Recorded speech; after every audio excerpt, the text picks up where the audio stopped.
Good afternoon. This is LV, your host with the Plantation of the Mind.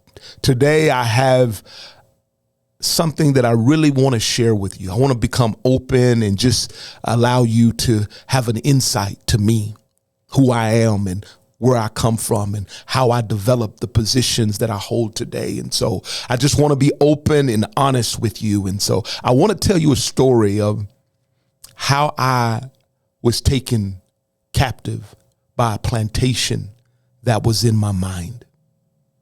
In this plantation, I was carried there by some people that you probably would have never expected. I did not expect.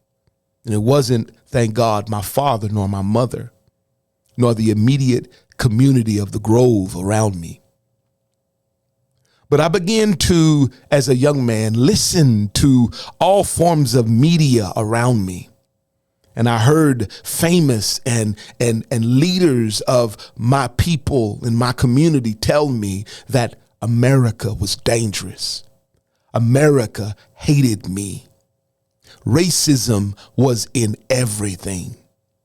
And at the end of the day, even if I worked very hard, the man would come, take it all away or destroy it.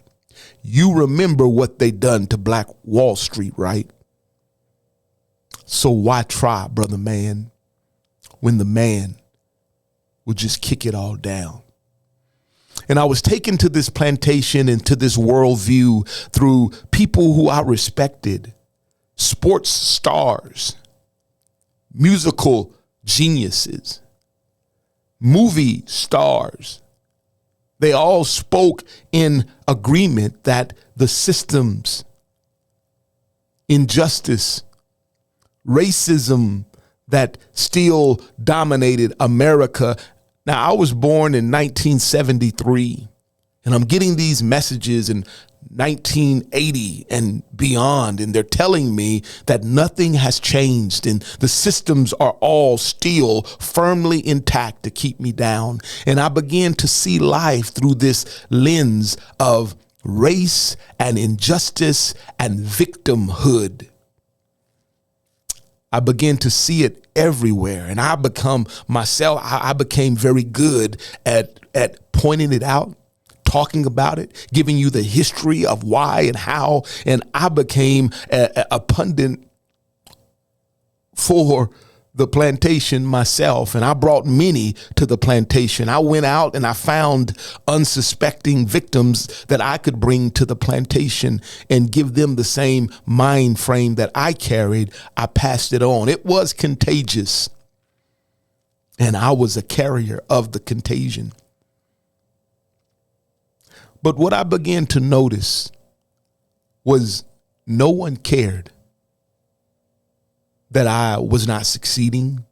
No one cared that my life was not producing fruit that I wanted to enjoy. No one cared about that. I covered myself and I cloaked myself in this blanket of reasons and good excuses of why I was not succeeding. But at the end of the day, like I said, no one cared. And I began to look around and look at my father and people of his generations that came from far less opportunity and material possessions and things. And why is it that they were so content, happy, fulfilled, living from purpose? Smile on their face, never complaining, and all of the problems that I carried, it just didn't set on them like that. They didn't see life through the lens of the victim and why they should feel the way I feel and champion the causes I wanted to champion and get the laws and all of the systems of man to side with us. They didn't live there. My father didn't live there. His generation didn't live there at all. And yet they found themselves way more successful and way more happy and at peace in life. And it began to break down a little bit of my issues, and that didn't make sense to me. And then also I began to look around, and the people who were feeding me this idea of victim mindedness, I began to look at them and see that, man, a lot of those people were very successful, very wealthy, living in places and in communities that they said we wasn't supposed to be able to live in and live like. And they were living pretty good, but talking pretty bad about everything.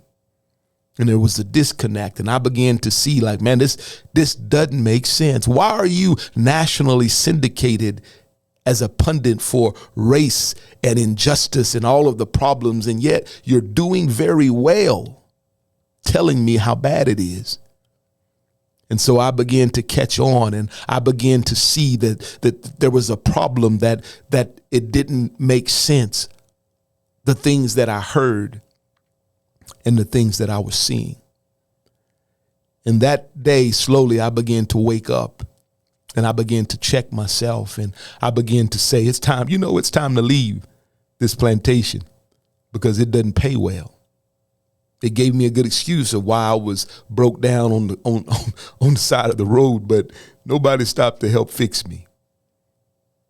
And friend, the reason why I'm here and the reason why I have dedicated my time now to talking about the plantation of the mind and trying to equip this next generation to not spend so many years that I did on that plantation, to understand that there's other motives behind this race hustle, this victim-minded hustle that so many try to capture you and take you to the plantation. There is benefit for the hustlers in that system, but there's no benefit for you and for us as a people. And so it's time to stand up and to tell the truth and to let a generation know that there's a game being played. And you, my friend, if you're not careful, you'll find yourself just being the ball that gets kicked around, that gets thrown around with no real care for you at all. And I began to investigate my father's generation and what made them successful and what gave them the empowerment to live outside of that plantation and that victim mindset. And I found 3 core principles, and my whole purpose is to share these 3 core principles with a generation. And that is faith in God. They believed that it wasn't man that was in control, but God. They had strong faith in God and in his son, Jesus. They lived there. They believed that it wasn't just a Sunday ritual. It was a living faith. They also had strong family values. They believed not just in mother, father, brother, sister, but the community, the family. And then hard work. They were a people that worked hard, that grinded, that got up and did something with their God-given talents. And so when I began to practice what they were preaching, I seen the difference. I seen the turnaround. I seen the come up. I seen doors open that these hustlers told me that they'll never open.